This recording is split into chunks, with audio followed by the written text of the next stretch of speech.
Okay, not too long ago, I would happily forget everything I knew about healthy eating. I would completely throw it out the window from the last week of November all the way through January 1st so that I could really just like overindulge. But literally for like 3 to 5 days after Thanksgiving, I would feel so bloated, so exhausted, so much brain fog.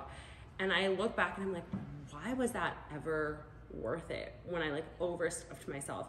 And the other issue with that whole way of thinking, it was that it was completely fueling my whole binge restrict lifestyle. And so what does that mean? Like then January 1st, I would have to start this super strict diet where I was eating way less than 1,200 calories a day and working out. And then what do you know, my birthday would roll around in February and I would have a huge binge. And so it was this vicious cycle that I was creating rather than just allowing myself to enjoy food, to be mindful about food, and to be mindful about how food makes me feel through the holidays. And so as we go into this holiday season, I really encourage you to be mindful about how certain foods make you feel and ask yourself, like, is it worth it? Because sometimes it might be worth it. Or do I want to have the pleasure instead of keeping a commitment to myself and feeling good in my body? Because there's a lot of pleasure to be taken from that. So if I could leave you with a few tips today on how to move through the holidays and stay on track, the first is going to be, please don't skip breakfast. Do not skip breakfast. I think that's what everybody wants to do because they want to save up on calories. But what that is going to do is it's going to send you on a blood sugar roller coaster so that by the time you get to that like midday meal, let's say Thanksgiving, and it's 4 o'clock and you haven't eaten all day, you're starving. And so while everyone else is kind of like mindfully eating their portioned out food, you are first going to go to all of the carbs and sugary foods. You're going to gravitate towards that stuff because it's going to be the quickest energy source. If you're drinking, you are even more likely to gravitate towards those foods, and you're much more likely, because of the blood sugar roller coaster and alcohol, to overeat. And so you wake up the next morning and you feel absolutely awful. You don't feel good. Why do you think everyone's taking a nap after Thanksgiving, right? And so I think that it is really important to go into the holiday, one, having fueled yourself in the morning. Make sure that you eat something with protein, something with fat, something to stabilize your blood sugar. And two, go into the holiday knowing, okay, like my mom's apple pie is my most favorite thing. It's nostalgic. It brings me so much pleasure. That's the thing that I'm going to indulge on, rather than thinking about indulging on all of the things that are at the table and then completely overdoing it and feeling like trash the next day. There are some things that might be worth it, and then there's some things that aren't worth it. And so really be mindful of that. But throughout the entire holiday season, no matter how busy life gets, no matter how much shopping you have to do, or how many parties you have to attend, or how many events you have planned with your kids, make sure you're getting breakfast. That is priority number one, because it's gonna stabilize your energy throughout the day. It's gonna leave your mood feeling better throughout the day. It is going to allow you to feel like you're less anxious and less overwhelmed. There are so many things that come from stabilizing your blood sugar. So make sure you're eating a good, nutritious breakfast. For me, my favorite thing to get in is a quick smoothie. And so this one I made with frozen cauliflower, coconut, some berries, some flax seeds, some protein powder, and some cashew milk. It was super quick. Throw it in the blender, and then I can take it with me if I need to in the car or running errands or whatever I need to do, and I know that I'm nourishing myself. So the next thing is, you really want to make sure that you are taking time to plan your self-care. If you want to come out of this holiday season not reacting at your kids or getting irritated at your mother-in-law, making sure that you have time to schedule in caring for yourself is such a valuable thing, especially during the holidays when things start to get more overwhelming, when we make too many plans, when we have so many obligations. We have to have time for ourselves as well, because that's how we care for everybody else.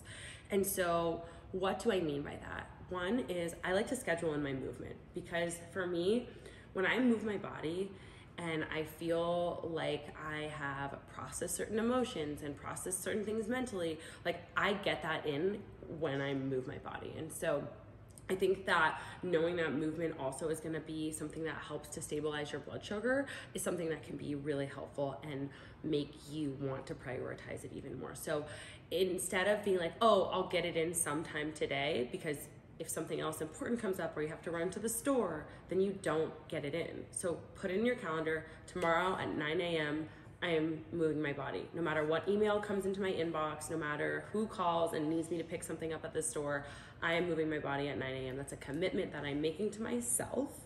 And my commitments to myself are just as important as the commitments that I make to other people. And so I don't break commitments to myself. And so I think that having that mindset about it is really, really, really important. The next thing is, in terms of self-care, I make a stop doing list around the holidays. So I try to not complain. Stop complaining is a big one. And I don't want to hear like my kids or my husband complaining. That's like a big thing. We have so much to be grateful for. So stop doing list. Stop making overcomplicated recipes. Like, I don't want to do that. I don't want to spend all of my time and effort and energy making these like extremely overcomplicated recipes when I can make something that tastes really good in the matter of like 30 or 45 minutes. We have so many recipes in the fall recipe guide that you can use, and I literally don't think any of them take more than an hour to make at the most.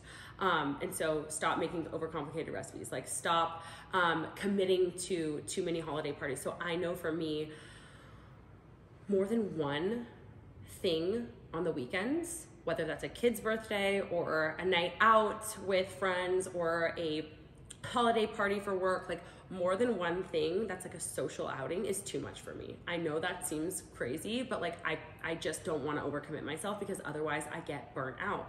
And so I like to have one night in and one night out on the weekends. And so make a stop doing list for yourself, right? And it can be whatever you want it to be, whatever you want to strip away to release that overwhelm. But those are the things that are working for me in my life right now, because during the holidays, like I said, we all tend to get overcommitted and overwhelmed.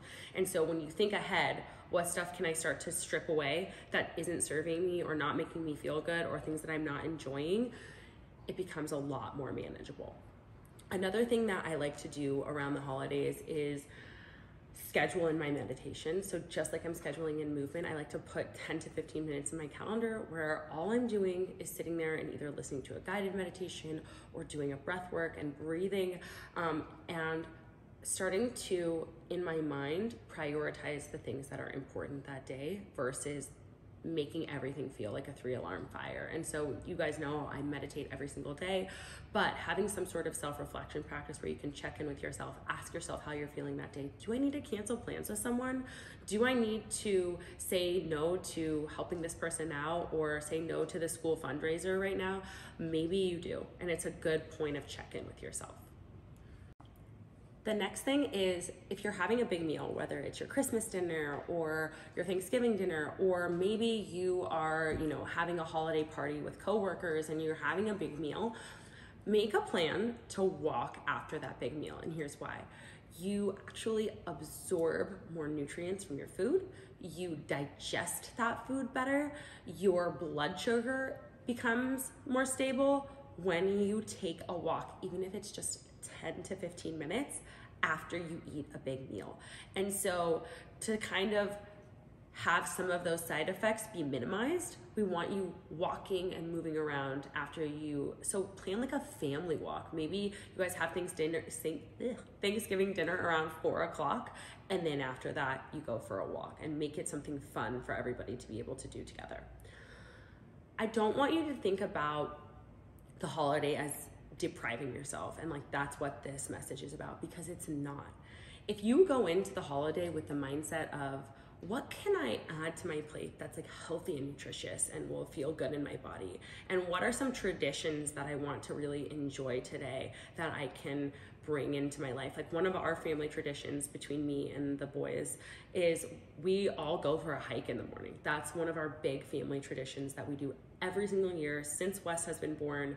we go for a hike, we put the kids in the backpacks, and we get outside and get moving on Thanksgiving. And so what are some traditions that of your own that are healthful, that feel good to you, that you want to create and cultivate into your life, rather than looking at it from this mindset of like, oh, I can only have, you know, the green beans and the salad this year. Like, no, look at it from the perspective of like, what can I nourish myself with? And like I said, with our recipe guide, we have so many recipes in there, whether it is the whole roasted cauliflower or the gluten-free stuffing or the sugar-free pumpkin pie, that you can really nourish yourself with while enjoying the fall flavors. And so there are so many swaps you can make in that area, and look at what you can fill your plate with rather than looking at it from a restrictive mindset.